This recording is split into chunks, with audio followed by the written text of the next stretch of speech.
किसी को नहीं अच्छा लगता है। और घर में मेन चीज कोई अच्छा व्यक्ति हो वो मुंह लटकाए घूमे तो सबका दिखता है क्या है वो क्या है। तो कोई ये कह ना पाए कि क्या हुआ, हम तो सदा ही मुस्कुराते हैं। और मेरा तो सच बताएं, मेरा तो नेचर है, चाहे कितनी ऊपर नीचे बात हो जाए तो हमें तो हंसी आ जाए, लेकिन वहाँ नहीं हंसना है जहाँ कुछ गम वाली बात है। वैसे हमेशा पॉजिटिव रहना, अच्छाई को खोजते रहो तो आप भी इस जिंदगी से सफल हो जाएंगे। तो अभी आपने बेसिक नॉलेज सुनी, आप सुनेंगे परमात्मा की मुरली जो आत्मा को चार्ज करती है। हमें अपनी आत्मा को चार्ज कैसे करना है, अभी आपको खिलाएंगे हम रोटी सब्जी, ठीक है।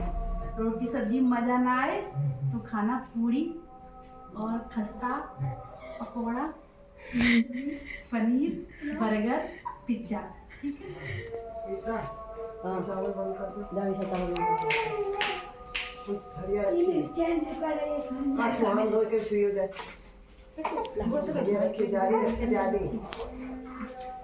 सुनते हैं भगवान कह रहा है मीठे बच्चे, आप बहुत अच्छा काम करके आना, कोई आपसे नहीं कहेगा मीठे बच्चे, कहेंगे तुम्हारा तो काम ही है, तुमने गृहस्थी बसाई है तो करना ही पड़ेगा।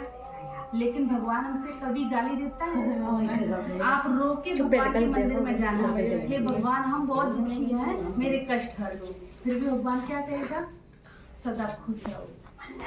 ये तो कहता है वरदान मिलते हैं, देवियों के भी आगे जाए तब भी वरदान मिलते हैं। और भगवान भोला भंडारी की है ही दया का सागर, करुणा का सागर।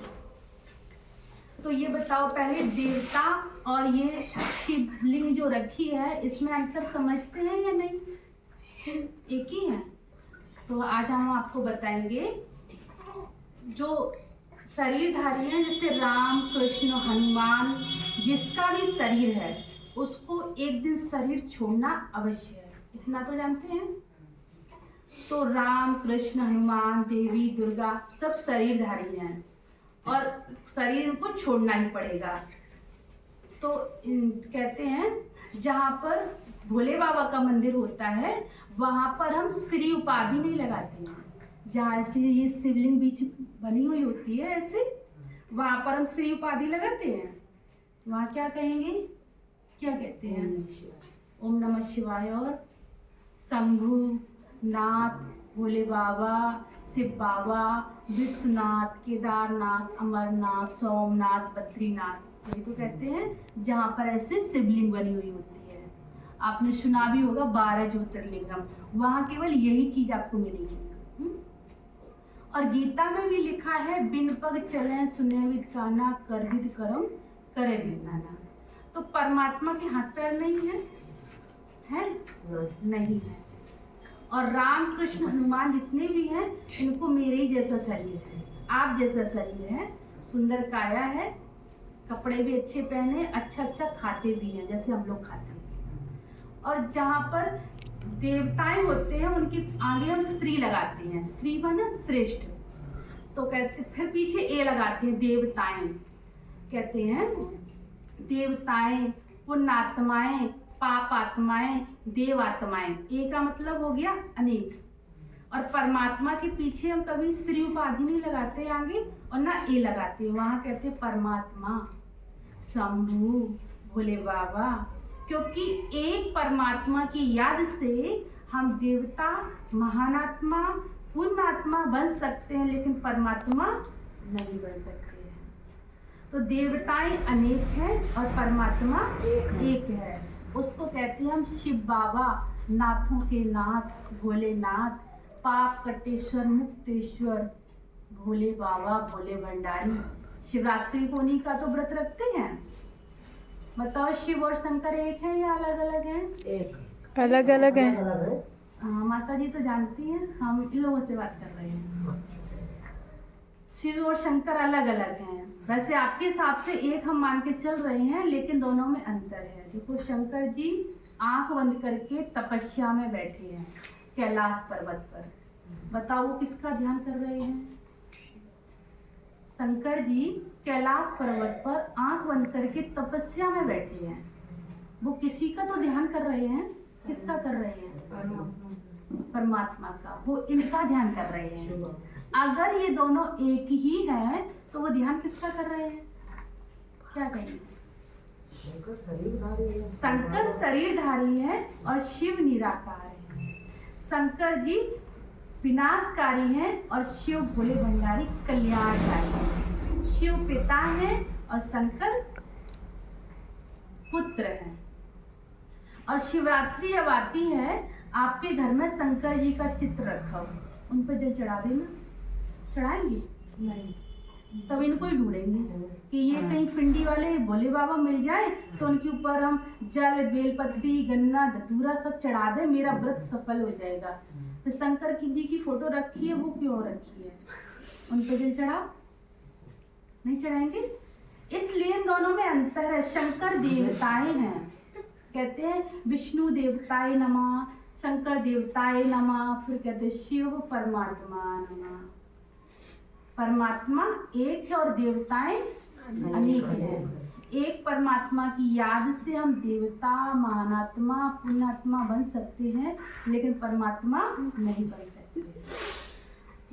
जब बेटी और माँ दोनों अलग अलग हैं, बेटी की शादी हो जाती है, जब वो भी बाल बच्चों वाली हो जाती है तो कहते हैं माँ के समान है, लेकिन माँ तो नहीं बन गई। वो माँ अलग है, माँ के समान है क्योंकि वो भी माँ बन गई है, लेकिन माँ माँ ही रहती है। इसी प्रकार परमात्मा के गुणों को हम जीवन में धारण कर सकते हैं, लेकिन परमात्मा नहीं बन सकते हैं। बताओ कोई भगवान बन सकता है? नहीं। भगवान प्रेम का सागर है, तो हमें भी प्रेम करना आना चाहिए। भगवान शांति का सागर है, हमें भी घर में शांति बना के रखना चाहिए। भगवान सुख का सागर है, तो हमें दूसरों को क्या देना है? क्या देना है? सुख देना है, क्योंकि सृष्टि का नियम है, जो आप देंगे वही आपको मिलेगा। हम आपको 4 गाली दें, बदले में हमें 4 की जगह 6 मिल जाएंगी, बड़ी चली जाएंगी, मिलेंगी। इसलिए सृष्टि का नियम है, जो देंगे वही मिलेगा।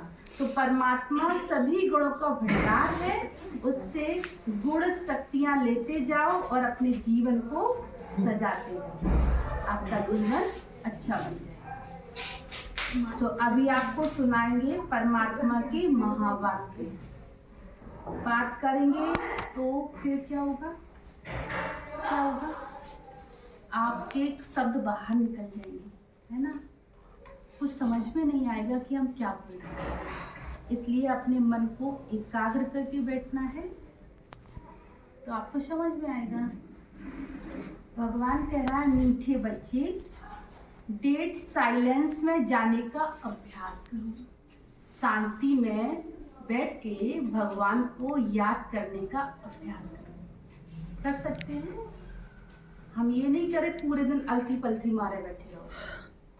सुबह 5 मिनट 2 मिनट भगवान को गुड मॉर्निंग तो बोल सकते हैं, सोते टाइम गुड नाइट तो बोल सकते हैं। बोल सकते हैं, कोई हर्जा तो नहीं है। सुबह जब जागते हो तो कहते हैं सुबह सुबह किसी का चेहरा अच्छा देख लो, पूरा दिन अच्छा चला जाता है। अब बताओ इस दुनिया में सबसे अच्छा कौन है? हाँ, सबसे अच्छा भगवान है ना। उसका ही मुंह देख लो और गुड मॉर्निंग बोल दो, हे भगवान आप हम आपको गुड मॉर्निंग बोल रहे हैं और मेरा पूरा दिन अच्छा जाए। कोई कठिन काम है? शाम को सोते समय भगवान आपने मेरा जीवन बहुत अच्छा बिताया, पूरा दिन अच्छा रहा, इसलिए मैं सोने जा रही हूँ। कोई हर्ज? इतना काम करेंगे। आज से अपने संस्कार बना लो कि 2 काम हमें करने हैं, फिर हम अगली साल आएंगे तब तीसरा काम कर सकते हैं इतना। तो सुबह भगवान को गुड मॉर्निंग बोलना और शाम को सोते टाइम गुड नाइट बोलना। भगवान खुश हो जाएगा। बुद्धि एक तरफ रहे तो बाप की याद तुम्हें अशरीरी बना देगी। भगवान को बुद्धि में बिठा लो कि भगवान मेरा कौन है? दोस्त है, पिता है, माता है, तो भगवान से बातें करने की हमारी आदत पड़ जाएगी। प्रश्न है, तुम बच्चों को जब ज्ञान का तीसरा नेत्र मिलता है तो कौन सा साक्षात्कार हो जाता है? उत्तर है, सतयुग से लेकर कलयुग अंत तक हमें कैसे पाठ बजाना है, ये सारे साक्षात्कार आपको हो जाते हैं। जैसे आपने कहा अभी कलयुग चल रहा है, तो अब क्या आएगा? सतयुग, फिर क्या आएगा? त्रेता, द्वापर, कलयुग। अब कलयुग खत्म होने वाला है, फिर से पुनः सतयुग आएगा और फिर से ये चक्र चलेगा। जब आप भगवान की याद में रहेंगे तो आप कहाँ स्थान मिलेगा आपको? सतयुग में। और पूरे आसुरी गुण होंगे, लड़ाई झगड़ा ईर्ष्या द्वेष नफरत वाले, तो फिर हम कहाँ आएंगे? कलयुग में। कलयुग में आएंगे। सतयुग में जाना चाहते हैं? जाना चाहते हैं तो देवी गुणों को धारण करते जाओ। अभी तुम समझते हो कि हमें देवी गुणों वाला बनना है, हमें देवी देवताओं जैसा बनना है। सब चाहते हैं राम राज जाए, मेरा बच्चा हो ना वो श्री कृष्ण जैसा हो, चाहते हैं मेरा पति हो ना वो राम जैसा हो और मैं सीता बन के दिखा दूंगी, कहते हैं। तो जब हम बनना चाहते हैं तो कोई श्रृंगार करने से तो नहीं बनेंगे। जो राम के कृष्ण के आचरण हैं उन पे हमें चलना पड़ेगा और उन जैसे गुणों को हमें अपने जीवन में धारण करना होगा, तब हम भी देवता कहला सकते हैं। अभी बहुत समय बाकी है सतयुग आने में, इसलिए जल्दी जल्दी से तैयारी कर लेना सतयुग में साथ चलने के लिए।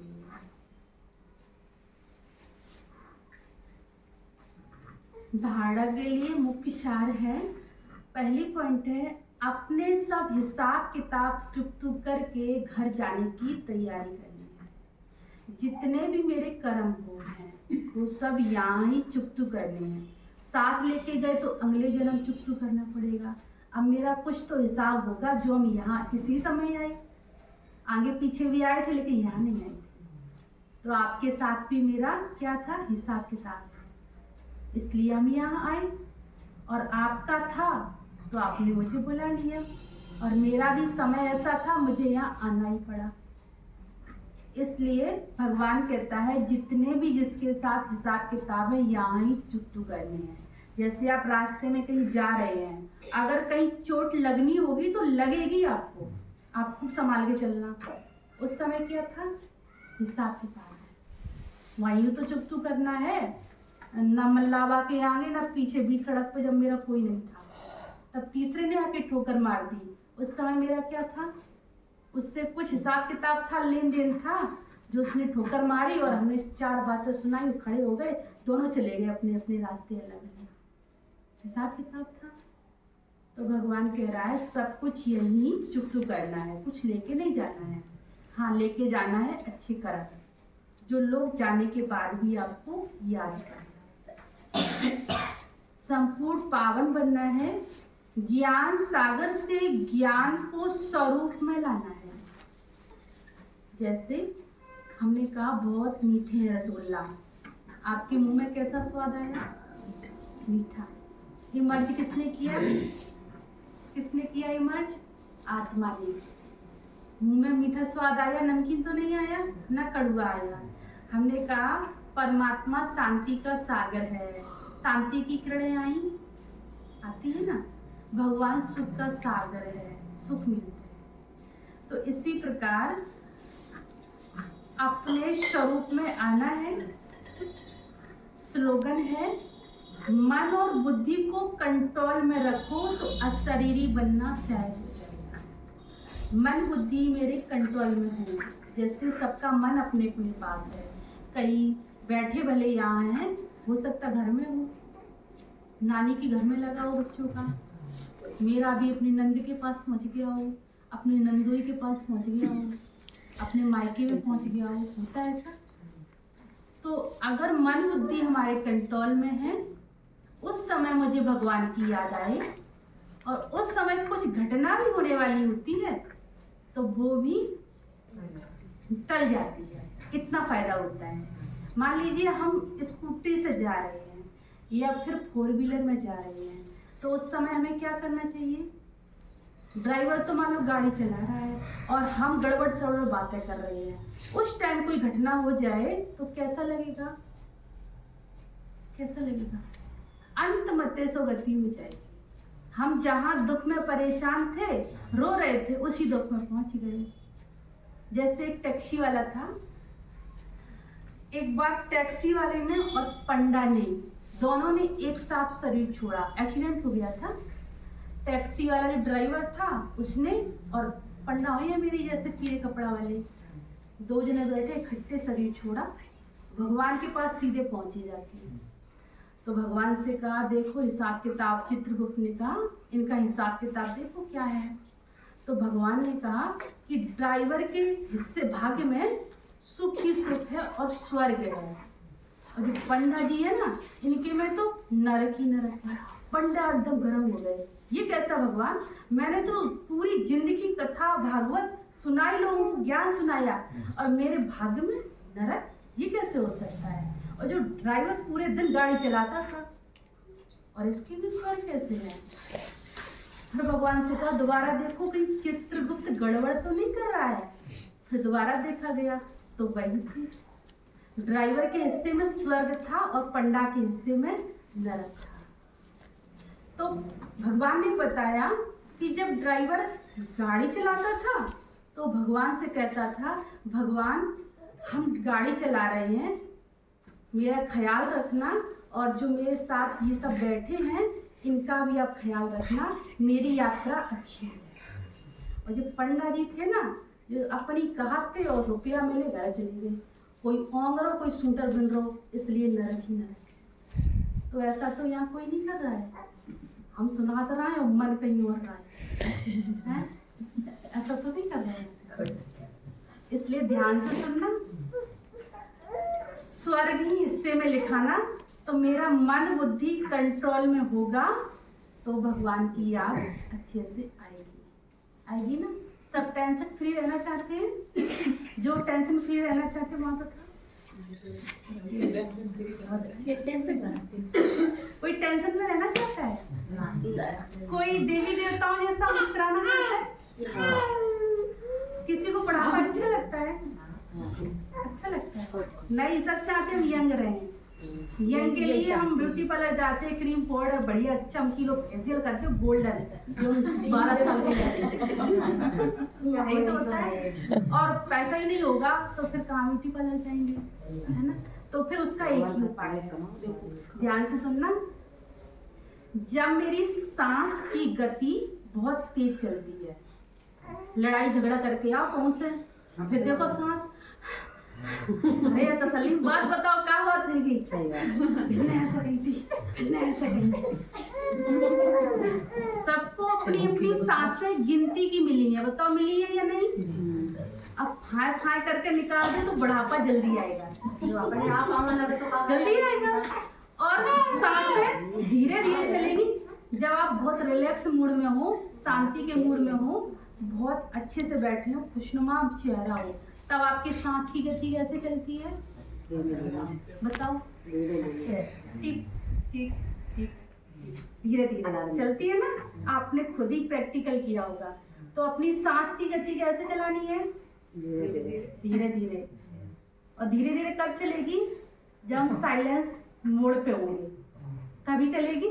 और दाएं बाएं फोन आ रहे तो कहो ये टेंशन टेंशन, और हमें बुढ़ापा जल्दी आ जाएगा। हम 40 की हुए तो 50 के बाद ज्यादा हुई है। जो फोन है तो लड़ाई, ये फोन की बात नहीं है। अगर मेरे अंदर विचार बहुत ज्यादा चलते होंगे तो फिर भी बुढ़ापा जल्दी आएगा, याददाश्त कम हो जाएगी, आंखों की रोशनी चली जाएगी, चेहरा लटक जाएगा। यही तो सब उसके लक्षण है। घुटना में दर्द, परिया में दर्द, हे भगवान उठाए लो, यही तो होगा। इसलिए सांस की गति कैसे चलानी है? धीरे धीरे। वो चलेगी तब जब हम साइलेंस में होंगे। सही लगी बात? ये गलत तो नहीं है? यही है। इसलिए बुढ़ापा जल्दी आता है। देवी देवताओं को देखा कभी बूढ़ा देखा है? हॉस्पिटल भर्ती थे कल देवी देवता, देखा है? क्योंकि वो रिलैक्स मूड में रहते हैं, शांति के माहौल में रहते हैं। ज्यादा हॉस्पिटल में है ही नहीं हॉस्पिटल, अब तो ज्यादा से ज्यादा है। हाँ जी जी, जैसे मोबाइल चले तब से ज्यादा हाँ, यार, अब मोबाइल को भी खैर मान लो, देखो मोबाइल को यूज करो, मिस यूज ना करो। अरे कहीं की बात हुई है, बस फोन से लगाई तो बात करें, तो वैसे धीरे धीरे जब खाते लिखे जा रहा है तो आराम से वो कहावत सुनिए, कबरा खड़ा बाजार में सबकी मांगे खैर, ना काऊ से दोस्ती ना काऊ से बैर। अगर इस जीवन में सुखी रहना चाहते हैं तो एक ही उपाय है, ना बैर हो ना दोस्ती हो। ज्यादा दोस्ती भी परेशान करती है और बैर तो फिर बैर है ही, इसलिए एक ही रखो। भगवान मेरा साथी, आ जाओ तो आपका स्वागत है और चले जाओ तो कोई गम नहीं है।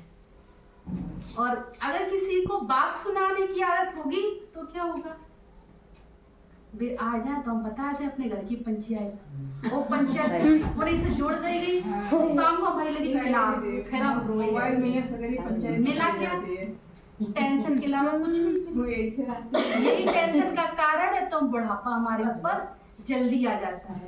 अब रहेंगे सब टेंशन फ्री, बिल्कुल रहेंगे बिल्कुल। अब ताली बजाओ। भाई जी रहे बजाए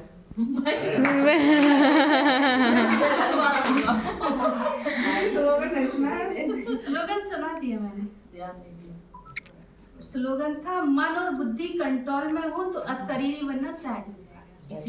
इसी का हमने विस्तार किया है।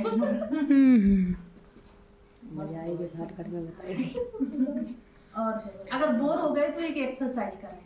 नहीं बहुत कठिन है, बहुत अच्छी मजा आएगी। एक्सरसाइज समझे नहीं आप? एक्सरसाइज योगा